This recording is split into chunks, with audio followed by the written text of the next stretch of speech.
Hi, dear bankers. Welcome to EduTap. This is JAB 10 MCQs a day series of Indian economy and Indian financial systems. तो आज हम करने वाले हैं module A का एक बहुत important topic that is climate change sustainable development goals. तो 10 MCQs हम टारगेट करेंगे इस टॉपिक से रिलेटेड. अगर आपको लगता है कि आपको ये टॉपिक पहले एक बार रिवाइज करने की ज़रूरत है तो संकल्प सीरीज का जो लिंक है वो डिस्क्रिप्शन में है. आप वहाँ से जाकर एक बार इस टॉपिक को रिवाइज कर सकते हैं और फिर इसके MCQs को प्रैक्टिस कर सकते हैं. साथ ही मैं आपको बता दूं कि अगर आप प्रिपेयर कर रहे हो जॉब के लिए तो इट्स वेरी इंपॉर्टेंट कि आप प्रीवियस ईयर क्वेश्चंस एक बार देख लो. तो इसके लिए एक डॉक्यूमेंट हमने प्रिपेयर करी है जिसका लिंक आपको डिस्क्रिप्शन में मिल जाएगा. इसमें प्रीवियस ईयर क्वेश्चंस के साथ साथ आपको most important MCQs and most important topics जो हैं आपके एग्जामिनेशन पॉइंट ऑफ व्यू से रिलेटेड वो मिल जाएंगे. कुछ ही हफ्ते रह गए हैं अब एग्जाम में, तो एक बार just go through it. I am sure it will help you a lot. तो चलिए जी फटाफट से स्टार्ट करते हैं. Which of the following statement is correct about climate change and SDG. SDG is what? Sustainable development goals. तो climate से related concerns हैं हमारे और हमारे साथ साथ बाकी देशों के भी. तो यूएन जो है वो मिलता रहता है, यूनाइटेड नेशंस जो है वो मीटिंग्स जो है वो करते रहते हैं अलग अलग कंट्रीज के साथ, है ना. और गोल्स देते रहते हैं, टारगेट्स देते रहते हैं कि कैसे हम कम अपने इन्वायरमेंट को हार्म कर कर, जो हार्म करना है वो कम से कम हो, है ना. जो बैड इफेक्ट्स हैं of the business and industrialization वो कम से कम हो और इन्वायरमेंट हमारा सही अच्छा रह सके, सही रह सके. तो लोगों की जो स्टैंडर्ड ऑफ लिविंग है वो इफेक्ट ना हो जस्ट बिकॉज हमें डेवलपमेंट करनी है अपने देश की. तो उसके नाम पर हम फॉरेस्ट पूरे के पूरे काट दें, है ना, डिफॉरेस्टेशन कर दें, या अपने जो सारे के सारे नेचुरल रिसोर्सेज उन्हें डिप्लीट कर दें, आगे आने वाली जनरेशन्स के लिए कुछ बचे ही ना. That should not happen. उसके लिए ये चैप्टर जो है ये बात करता है अलग अलग एस्पेक्ट्स की. तो आपको अब फटाफट से बताना है कि क्लाइमेट चेंज एंड एसडीजीज से रिलेटेड कौन सी चीज़ें इसमें से सही हैं.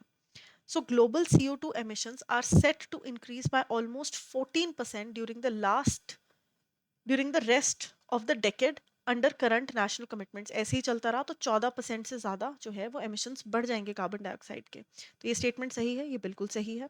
Scientist recommend that bye 2030 global emissions should be cut by 25%.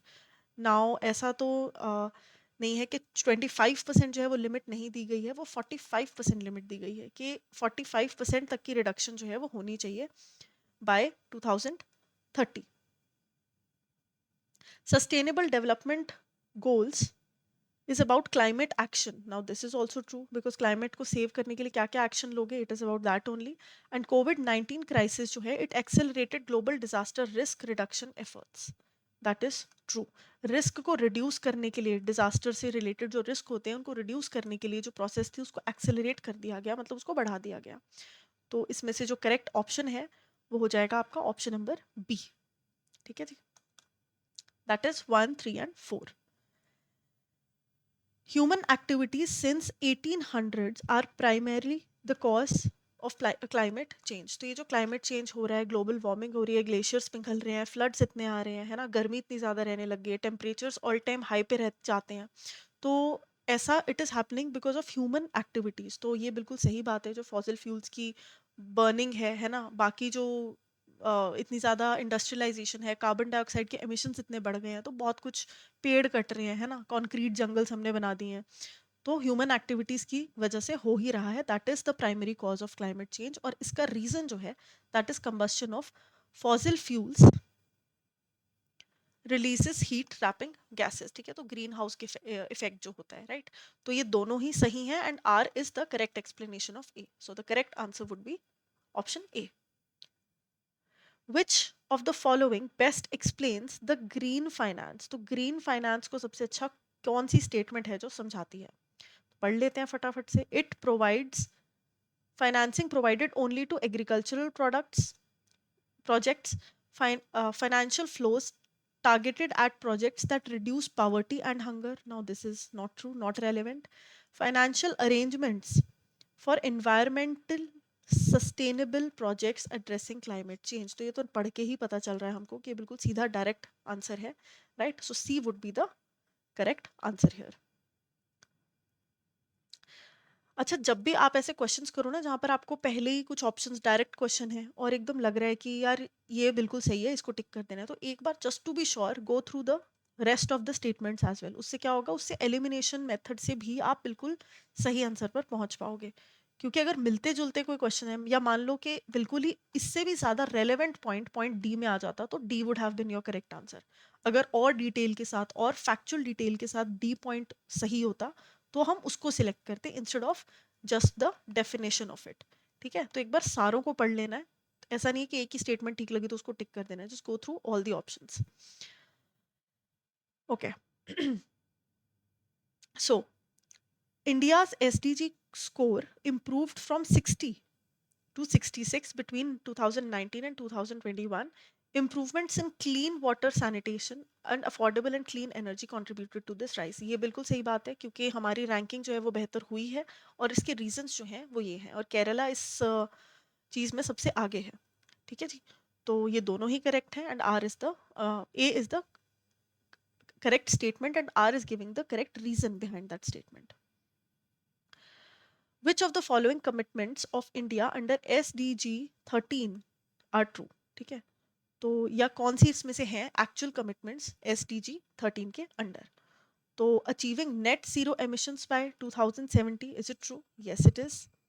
Achieving 500 gigawatts of non fossil energy capacity, यानी कि रिन्यूएबल एनर्जी जिससे कि हमारा एनवायरनमेंट हार्म ना हो, wind energy, solar energy, hydra energy, उससे हमें 500 गीगावाट तक की जो कैपेसिटी है वो पहुंचानी है 2030 तक।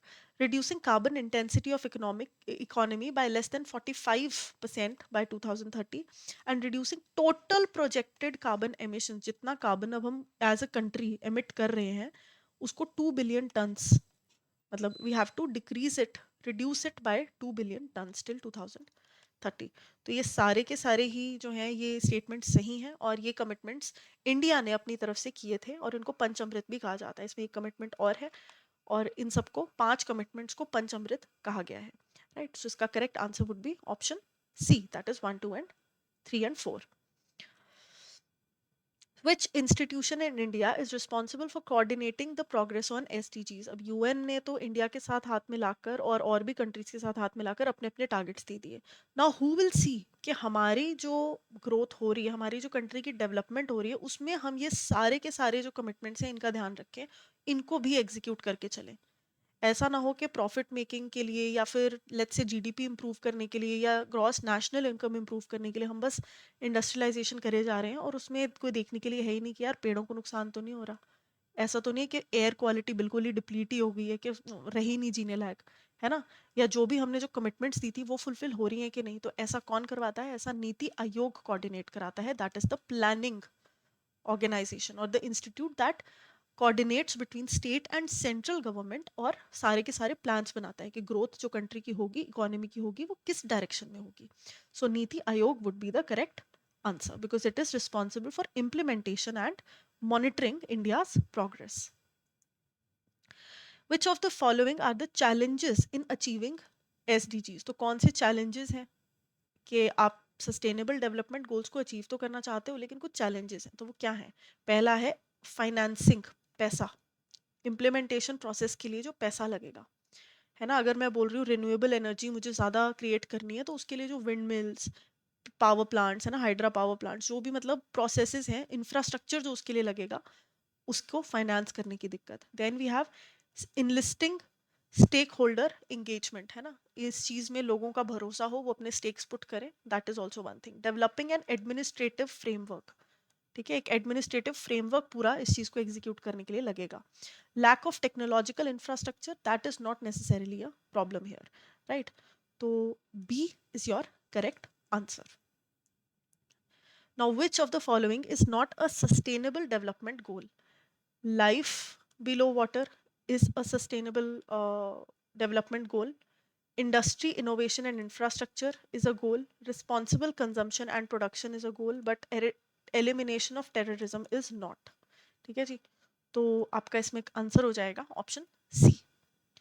Which of the following describes the penalty for non-compliance of CSR in India? अब ये जो CSR is corporate social responsibility, जिसमें कि businesses को ज़रूरी होता है कि वो इन्वायरमेंट को हार्म ना पहुंचाएं, बिकॉज अल्टीमेटली जो बिल्डिंग्स हैं जिन पे ऑफिसेज हैं, है ना, जिनसे बिजनेसेस पैसा कमाते हैं, जिन ऑफिसेज में काम करके, या जो फैक्ट्रीज हैं जिनमें सामान मैन्युफैक्चर करके वो पैसा कमाते हैं, वो अल्टीमेटली नेचर का पार्ट है, एनवायरनमेंट का पार्ट है। So they have some responsibility towards the nature, towards the earth as well. ठीक है, तो उसको बोलते हैं ऐसी। और सोशल, सोसाइटी के प्रति जो बिजनेस की रिस्पॉन्सिबिलिटीज होती हैं, इनको बोलते हैं कॉर्पोरेट सोशल रिस्पॉन्सिबिलिटी। तो अगर कोई नॉन कंप्लायंस हो, सीएसआर कोई कंपनी नहीं मान रही, तो पहले तो ये क्रिमिनल ऑफेंस नहीं है, ऑफेंस है लेकिन क्रिमिनल ऑफेंस नहीं है, लेकिन पेनल्टी इसमें लग सकती है। ठीक है, तो इम्प्रिजनमेंट नहीं हो सकती because it is not a criminal offence. Treated as criminal offence, no. Treated as civil wrong with monetary penalty, yes, this is the. और नो पेनल्टी ऐसा भी नहीं है, तो this C is the correct answer. और penalty कितनी है? 1 करोड़ की for the company and 2 lakh for defaulting officer. अगर कोई ऑफिसर पर्टिकुलरली डिफॉल्ट करता है तो 2 lakhs is the penalty. Which of the following correctly describes green bonds in India? तो फटाफट से देख लेते हैं। These are first issued in India since 2015, absolutely correct. Outstanding green bonds in India were about 8 billion US dollars till 2020 Feb, ये भी सही है। Around 76% of green bonds issued in India since 2015 were denominated in INR, है ना, तो ये थोड़ा सा गलत है because they were denominated in US dollar and not INR. Issuers include Yes Bank, Adani Renewable Energy, Indian Railways Finance Corporation. तो ये factual information इसमें समझाने लायक कुछ नहीं है, बट ये green bond से related आप information याद रखेंगे, right? So the correct answer would be 1, 2 and 4. So with this, today's session is complete. And if you are preparing for JAB, let me tell you कि special offer हम लेके आए हैं 29 से 30 सितंबर तक का। तो इसमें आप फेस्टिवल 80 कूपन कोड का इस्तेमाल कर कर 80% तक का ऑफ अवेल कर सकते हो जैप के कोर्सेज पे। करना कैसे है? आपको जाना है, just a second,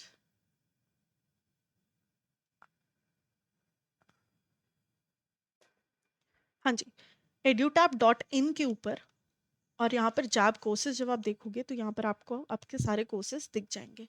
super crash course है, अगर कम टाइम में सारा का सारे कंपोनेंट्स को कवर करना है लाइव क्लासेस की मदद से, तो this is your course. Concept notes इसमें मिल जाएंगे, सॉल्व पीवाईक्यूज मिल जाएंगे। अगर डिटेल में सब कुछ पढ़ना है तो मास्टर कोर्स इज देयर, और इसमें रिकॉर्डेड सेशंस आपको मिल जाएंगे अलॉन्ग विद लाइव क्लासेस। अगर प्रैक्टिस करनी है बहुत ज़्यादा तो टेस्ट सीरीज है, और अगर इंडिविजुअल कंपोनेंट को टारगेट करना है तो एक एक कंपोनेंट का मास्टर कोर्स भी आपको यहाँ पर मिल जाएगा। कोई भी डिटेल देखनी है तो ये ब्रोशर आप डाउनलोड कर सकते हो, आराम से यहाँ पर आप सारी डिटेल्स देख सकते हो। Other than this, if you have any more queries, you can reach out to us on the given information. I will see you in the next class. Thank you.